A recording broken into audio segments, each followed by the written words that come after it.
जब रात है इतनी मत वाली, फिर सुबह का आलम क्या होगा। सचिन पायलट ने जन्मदिन क्या मनाया, राजस्थान की राजनीति में जलजला आया हुआ है। जगह जगह से सचिन पायलट के चाहने वाले और कांग्रेस के कार्यकर्ता ऑडियो रिकॉर्डिंग भेज रहे हैं कि किस तरह से उन्हें विधायक और पार्टी के पदाधिकारी गालियां दे रहे हैं कि जन्मदिन क्यों मना रहे थे। अब यह संयोग है या महासंयोग है कि जिस वक्त सचिन पायलट के घर के बाहर उनको जन्मदिन की शुभकामनाएं देने वालों की भीड़ थी, उसी वक्त राजस्थान सरकार के गृह मंत्रालय की तरफ से आदेश निकलता है कि इस तरह के किसी भी जमवाड़े पर पाबंदी है। यह तब भी निकल सकता था जब सिविल लाइंस पर कांग्रेस के मंत्री पदाधिकारी बड़ी संख्या में एकत्रित होकर पुलिस वालों तक से भिड़ रहे थे, लेकिन यह महज संयोग भी हो सकता है। देखिए, जिस तरह के हालात राजस्थान कांग्रेस में बने हुए हैं, निश्चित रूप से वह सही नहीं कहे जा सकते हैं। गोविंद मेघवाल के जरिए जिस तरह से चाकसू से आने वाले विधायक वेद प्रकाश सोलंकी के कंधे पर बंदूक रखकर सचिन पायलट पर निशाना साधा जा रहा है, उसे देखते हुए सचिन पायलट के कई समर्थक जयपुर पहुंचे और खास तौर पर खाजूवाला से वो आए थे और कांग्रेस के पदाधिकारी थे। उन्होंने बताया कि किस तरह से गोविंद मेघवाल बीजेपी से बीएसपी होते होते अभी अभी कांग्रेस में आए हैं और उनका यही हाल बीजेपी में भी था। कभी वह वसुंधरा राजे के खिलाफ प्रेस कॉन्फ्रेंस करते थे तो कभी अपने गुरु और बीजेपी के विधायक कैलाश मेघवाल के खिलाफ करते थे और फिलहाल उनका इस्तेमाल अब सचिन पायलट के खिलाफ किया जा रहा है। राजनीति में यह चलता है, लेकिन इस तरह की राजनीति से कांग्रेस का भला नहीं हो सकता है।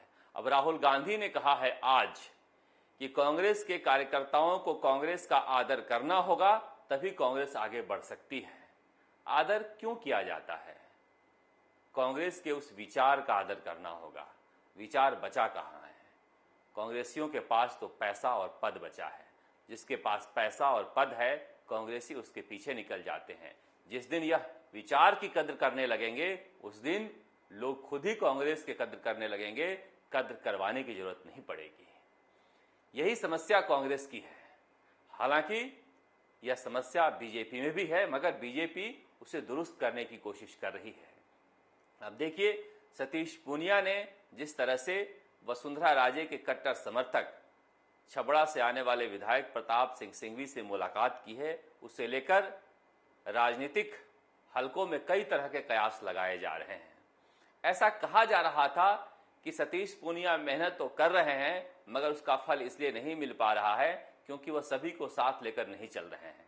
सतीश पूनिया ने बुद्धिमानी दिखाई है और अब जिस तरह से कैलाश मेघवाल के साथ उन्होंने वार्ता की, प्रताप सिंह सिंघवी के साथ वार्ता कर रहे हैं, अगर इस तरह से अपनी टीम को बड़ा करते हैं तो वह बड़ी लकीर खींच पाएंगे, क्योंकि बीजेपी में वह संभावनाओं के नेता हैं, एक चेहरा है और उन्हें स्थापित होने की जरूरत है।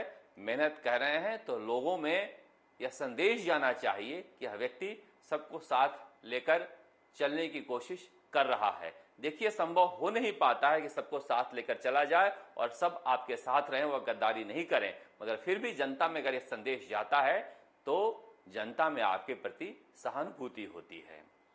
वैसे भी सतीश पूनिया के पास केंद्र के नेताओं और संघ का वरद हस्त है, इसलिए उन्हें कोई कुछ बिगाड़ नहीं सकता। ऐसे में और बेहतर तरीके से उन्हें कोशिश करनी चाहिए कि सभी नेताओं को साथ लेकर चलें। अब जिस तरह से बीजेपी और कांग्रेस में इस चुनाव में वोट का अंतर रहा है, 2.5% से भी कम का अंतर रहा है, मगर जिस नेता की चर्चा नहीं हो रही है वह हनुमान बेनीवाल हैं, जो 3.5% तक वोट लेकर गए हैं।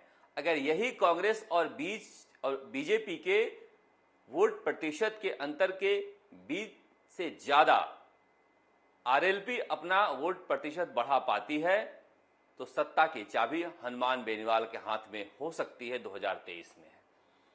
कहा जा रहा है कि 3.5% के आसपास ही वोट मिले हैं आरएलपी को, लेकिन जिस तरह से उन्होंने प्रधान बनाए हैं, उप प्रधान बनाए हैं, यह मौका है हनुमान बेनीवाल के लिए कि कि उनके पास जिस तरह से दीवानों की मस्तानों की टोली है, उन्हें कार्यकर्ता के रूप में परिवर्तित करें, उन्हें एक दिशा दें। आखिर क्यों जुड़े लोग आरएलपी से, उनके सामने एक सपना रखें। पूरे प्रदेश में नेता बनने के बजाय ऐसे 40, 45, 48 सीटों पर फोकस करें, वो जो जिताकर ला सकते हैं, क्योंकि तब उनके पास राजस्थान में कंट्रोलिंग पावर होगी। पिछली बार उपचुनाव में भी अगर वह चूरू में फोकस करते बजाय कि भीलवाड़ा और राजसमंद में समय बर्बाद किए, तो बेहतर नतीजे आ सकते हैं। हनुमान बेनीवाल के लिए यह मौका है कि उनके जो फॉलोअर हैं उन्हें जिम्मेदारी दें। बिजली के मामले पर, बिजली बिलों के मामले पर वो संघर्ष करते हुए जमीन पर दिखें। संघर्ष करने वाले कार्यकर्ता भी हैं उनके पास, इसलिए उनके पास एक बड़ा मौका है कि कांग्रेस और बीजेपी के बीच का जो अंतर है, उस अंतर में अपने आप को वह स्थापित करें। तीसरी तरफ डॉक्टर किरोड़ीलाल मीणा हैं। रोज कहीं ना कहीं वह धरने पर बैठे मिलते हैं, कभी छात्रों के बीच, कभी हाउसिंग सोसाइटीज के बीच, लेकिन कहीं ना कहीं उनका एक डिस्कनेक्ट है बीजेपी से। अगर डॉक्टर किरोड़ीलाल मीणा को बीजेपी में रहकर राजनीति करनी है तो अपना हक मांगना होगा। इस तरह से हाशिए पर बैठकर अपनी शक्ति वो बेकार में जाया कर रहे हैं। हाँ, यह सच बात है कि लोगों को उससे रिलीफ मिल रहा है और मिलता भी रहेगा, मगर डॉक्टर किरोड़ीलाल मीणा के जो ऊर्जा है उसे चैनलाइज करने के लिए उन्हें बीजेपी में अपनी जगह तलाशनी होगी और उसे लेकर सतीश पूनिया से अपना हक मांगना होगा। पूर्वी राजस्थान में उनकी उपस्थिति अच्छी है, मगर इस तरह से हाशिए पर बैठकर बीजेपी से अलग होकर अलग अलग जगहों पर आंदोलन करने से उनका कद तो बढ़ रहा है, मगर उसका फायदा नहीं मिलेगा। वोटों में वो तब्दील नहीं करा पाएंगे। प्रधान बना लेना और बात है और कार्यकर्ता जिता लेना और बात है। अब कह रहे हैं कि उनके अनुसार दौसा सवाई माधोपुर में टिकट नहीं दिए गए। अगर टिकट नहीं दिए गए तो उन्हें कोशिश करनी चाहिए कि टिकट कैसे मिले। अब वो इस तरह के ईगो रखेंगे कि सतीश पूनिया उनसे जूनियर हैं, लोकसभा अध्यक्ष ओम बिरला उनसे जूनियर हैं, तो राजनीति में कौन जूनियर और कौन सीनियर कब होता है पता नहीं। इसलिए डॉक्टर किरोड़ीलाल मीणा को भी अगर बीजेपी में रहना है तो नेताओं को साथ लेकर अपना हक मांग कर चलना होगा, वरना बाबा को अलग राजनीति देखनी होगी, क्योंकि उनके पास जनता पहले भी थी और जनता आज भी है।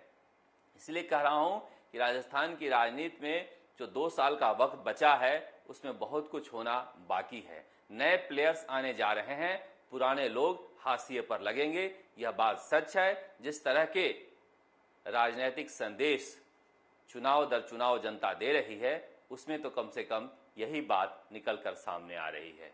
राजस्थान तक के लिए जयपुर से शरद कुमार।